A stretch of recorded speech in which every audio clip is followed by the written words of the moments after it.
ఊర్లో ఒక రాజుగారు కొడుకులు చెంగు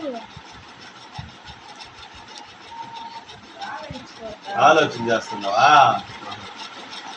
ఏమైనా కథలు చెప్తుంది? రాజుకి 7 మంది కొడుకులు.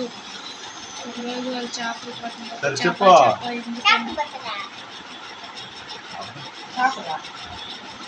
చేపల కథ చెప్పు. అందరూ చేపలు పట్టడానికి పోయినారంట జనాలు. పెద్ద చేప దొరికిందంట. అందులో దాన్ని ఎత్తుకొని కూడా పెట్టుకున్నారు దానికి పోయినారంట. ఏదో సౌండ్ వచ్చిందండి. ఏనుగు చూసినారు వెనుకప్పుడు వచ్చింది. పోయిన దాన్ని చూసినానుకో చేప మళ్ళీ చనిపోచా. మళ్ళీ ఇంట్లో గేట్ తెచ్చుకుని వచ్చి తలుపు వచ్చుకుని వచ్చా. ఎవరు అది వాడు సొంతంగా చెప్తూ ఉన్నాడు. ఎవరు? అందరూ జనాలు. దాంట్లో నువ్వు ఉన్నావా లేదా? జనాల్లో నేను లోపల మునిగిపోయినా. నేను గేట్ తెచ్చి చూసినాను ఇంకో గేట్ తెచ్చి చూసినా.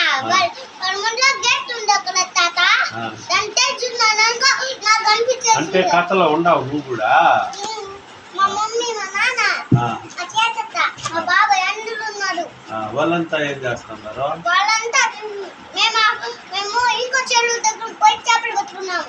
వాళ్ళే ఏదో అంచుకుంటూ వచ్చింది అనుకో చూసినాం అనుకో జనాలు అందరూ ఆడుతాండు. ఏం నన్ను పోయిన చూస్తే అక్కడ గేట్ తెచ్చి చూస్తే అక్కడ పులి ఉంది. చిన్నదా పెద్దదా?